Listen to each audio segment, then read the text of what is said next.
কলেজে বেআইনি কাজের ভিডিও পুলিশের হাতে তুলে দিল বিদ্যা।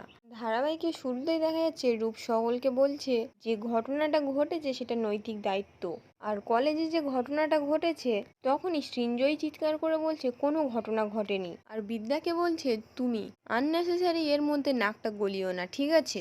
কোনো ঘটনা ঘটেনি আর কোনো রকম কোনো কিছু ধামাচাপা দেওয়াও হচ্ছে না। কৃতি তখন বলছে ধামাচাপা হয়েছে? কি ধামাচাপা দেওয়া হয়েছে? রূপ তখন বলছে কেন দাদা জানে না? আমার মনে হয় তার থেকে বৌদিও বেশি জানে। বিদ্যা তখন রূপকে বলছে ঠিক বলেছেন, ওই জন্য তো এইখান থেকে আমাকে হানিমুনে পাঠাতে চাইছেন, তাই না?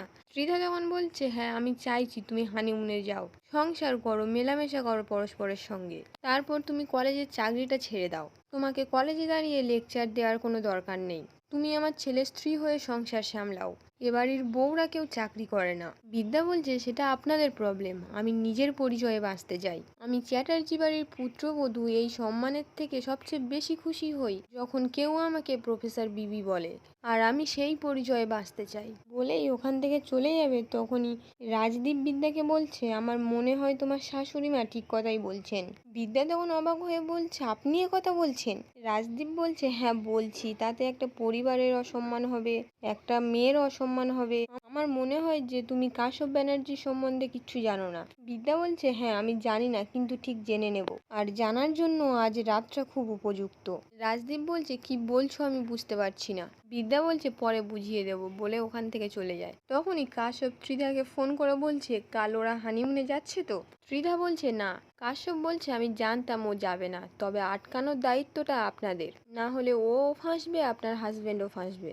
মাইন্ডেড, বলেই ফোনটা রেখে দেয়। এদিকে যখন রাতের বেলা বিদ্যা কলেজে আসতেই সেই ছেলেটা বিদ্যাকে ফোন করে বলছে আমি জানতাম আপনি আসবেন। ওই কমন রুমের পিছনে যেখানে কালচারাল প্রোগ্রামের রিহার্সালগুলো হয় ঠিক তার পেছন দিকের ঘরটা। বিদ্যা বলছে কিন্তু ওখানে তো কেউ যায় না। ছেলেটা বলছে যায় যায়, আপনি যান, বলেই ফোনটা রেখে দেয়। বিদ্যা যখন ওই রুমের সামনে আসতেই মিউজিকের আওয়াজ শুনতে পেয়ে দরজাটা একটু ফাঁক করে দেখে ভেতরে নাচ গান হচ্ছে আর শ্রাবণ সেখানে বসে আছে। বিদ্যা তখন দরজাটা বন্ধ করে দিয়ে বলছে এরা কি চেহারা নিয়েছে, এরা তো সবাই অ্যান্টি সোশ্যাল। শুধু এই নয়, রাজনীতির সঙ্গে যুক্ত আছে কিছু মিনিস্টারও।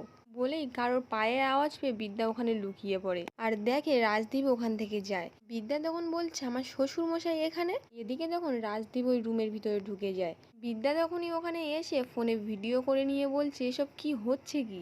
এটা এত রেপুটেটেড কলেজ, যেখানে সব অ্যান্টি সোশ্যালরা কি করছে? বলেই কোনো কথা না বলে ওখান থেকে লুকিয়ে পড়ে। তখন কিছু লোকজন ভিতরে গিয়ে রাজদীপকে টাকা দেয়। বিদ্যা তখন সেগুলো ভিডিও করে নিয়ে একা একা বলছে আমার শ্বশুরমশাই এখানে এলেন কেন, আমি কিচ্ছু বুঝতে পারছি না। বলেই বিদ্যা ওখান থেকে চলে যায়। এদিকে তখন কাশ্যপ বিজনবাবুকে বলছে আপনার নাতনির এ বাড়িতে বিয়ে হচ্ছে মানে তো লটারি পেয়ে যাচ্ছে, খুব ভালো করে সংসার করবে দেখবেন। বিজনবাবু তখন বলছে আমার নাতনি শুধু সংসার করবে কেন, ও তো পড়াশোনাও করবে, ও গবেষণা করবে, বিদেশ যাবে, আরো বেশি করে পড়াশোনা করবে, ওকে নিয়ে আমার অনেক আশা, ও জীবনে কোনোদিন সেকেন্ড হয়নি। কপিল তখন ধমক দিয়ে বলছে পড়াশোনা করে কি হবে, আবার একটা বিদ্যা ব্যানার্জি তৈরি হবে? কাশ্যপ বলছে ওসব কথা বাদ দিন, আজ সন্ধ্যেবেলা বিয়ে, কাল শ্রাবণকে একবার কোর্টে যেতে হবে, কারণ কেসটা যেভাবে ফ্রেম করা রয়েছে শ্রাবণকে পার্সোনালি যেতে হবে। যখন এই দম্পতি কোর্টে গিয়ে দাঁড়াবে জজ সাহেব অটোমেটিকলি বুঝতে পারবে যে এটা একটা ফলস এলিগেশন দেয়া, যে বিদ্যা এদের নামে মিথ্যে অভিযোগ করেছে। আমাদের মান সম্মান রেপুটেশন নষ্ট করা ওর একটা প্ল্যান ছিল। বিজনবাবু তখন বলছে বিদ্যা কোথায়? কাশ্যপ বলছে আপনি বুঝতে পারছেন না, বিদ্যা সামান্য একটা কলেজের প্রফেসর, মাইনে পায়, লেকচার দেয়, তারপরে বাড়ি চলে যায়। আর এই নেতাগিরি কেন করছেন জানেন? পাওয়ারের জন্য।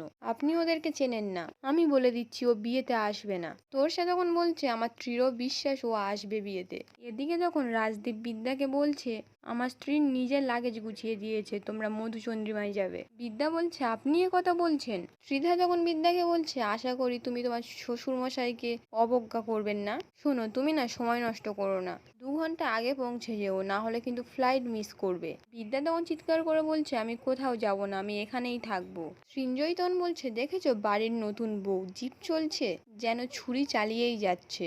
শোনো এটা তোমার ক্লাসরুম নয়, লেকচার দেওয়ার চেষ্টা একদম করবে না বলে দিলাম। তখনই রূপ সৃঞ্জয়ীকে বলছে মুখ সামলে কথা বলো, ও লেকচার দিচ্ছে না, যা বলছে প্র্যাকটিক্যালি বলছে।